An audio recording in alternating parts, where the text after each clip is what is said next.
Jackson and Browner, and it's Robinson who wins it. Touchdown, Jacksonville. His 14th win. Bortles with top, looking deep for Robinson. And what is up, guys? So I have some good news, and it's not that the Jaguars just won 13-7. It is that the preseason is finally over. Oh man, I'm so pumped about it. I honestly hate preseason just because it's just, to me, it's more of a glorified practice. Like, I don't even really take my time to really watch like other NFL preseason games, but just so glad it's finally over. A week from today is the first NFL game between the Patriots and Chiefs. So I want to recap a little bit about what I saw the fourth preseason game, even though there's not really much going on since all the stars are pretty much out, but there's still some stuff going on. I guess first of all, Brandon Allen, he played a whatever game. I mean, you saw a bunch of good throws and everything, but what really overrides everything is him throwing 3 interceptions when we were in scoring position. You can't do that. One of the interceptions I really didn't like because throwing across his body off his back foot just wasn't a smart decision at all. So next up, really the offensive line. There was a whole lot going on the offensive line today. First of all, A.J. Cann was playing at right guard for well into the second quarter. I'm not sure exactly how long he played, but they were really giving him some reps. Tyler Shatley was pretty much playing center the whole game. At left guard, you saw the Earl Watford. He's been injured this whole offseason. He was an offseason acquisition from the Arizona Cardinals. He started in, I believe, 10 games last year for the Cardinals, so he was finally back on the field playing left guard for us. And I even saw Patrick Omameh in there playing at left tackle a little bit. Also, you saw Brandon Linder spell out A.J. Cann after he sat out, so he was playing actually right guard. So there was a good chance that about 40% of our starting offensive line was playing in today's game as we're trying to figure out those guard spots. So we'll see what progresses with that. I believe it's probably going to be Omameh at left guard and then A.J. Cann at right guard.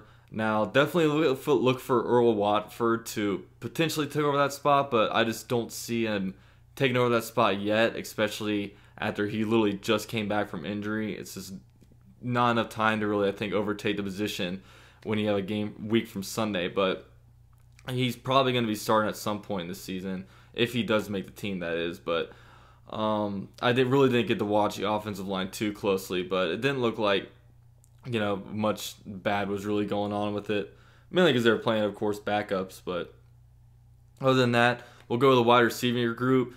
D.D. Westbrook played well into the fourth quarter. He played pretty much the whole game, and it was he had a pretty good game. I mean, he's got a lot of athletic ability, so it's just weird how they're playing him so much. But I guess they just want to get him as many reps as he can. But also, one interesting thing was the fact that Keelan Cole was sitting out.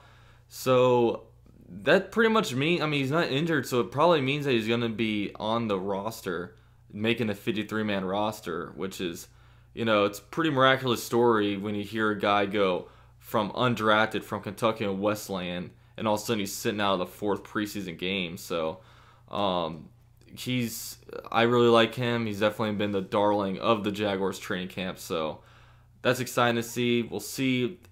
There's so much talk about that we might do something with Allen Hurns, but I just don't see it. I mean, the thing with him is he's got a really big contract for a number 3 wide receiver. I believe Marquise Lee is probably going to be that number 2 guy. So if they feel like they're comfortable with guys like D.D. Westbrook and Keelan Cole, then it'd be interesting to see if they do try to either deal him off, or I don't know the whole financials behind it, but I don't know what would happen if we actually cut him, how much money we'd be losing. But at the same time, I don't want to, because I think he's super dependable. He's just been able to make a few game-winning plays for us in the past, and I wouldn't be necessarily in favor of cutting him just yet. But moving on, lastly, I just want to talk about Jason Myers. He pretty much secured his spot on the team today. He was 3 for 3 on field goals, which included a PAT, but what was most impressive was when he drilled a 56-yard kick.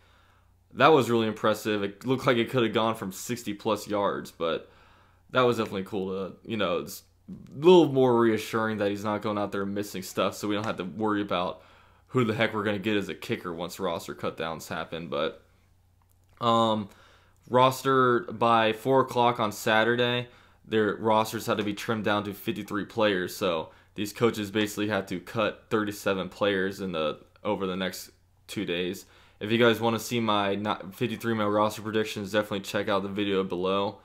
But it'll be interesting to see, especially maybe at the fullback position, because I saw Alex Ellison there playing some fullback in there. So, maybe they feel like a guy like Bohannon just doesn't command a roster spot.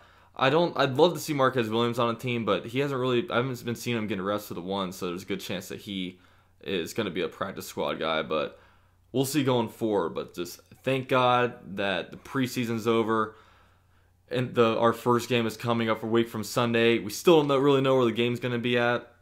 I just can't imagine it being in Houston with what's going on right there right now. I just don't see them being able to regroup that quick. But if I were to take a guess, honestly, I was saying like maybe Austin, Texas, where the University of Texas plays. But we'll see.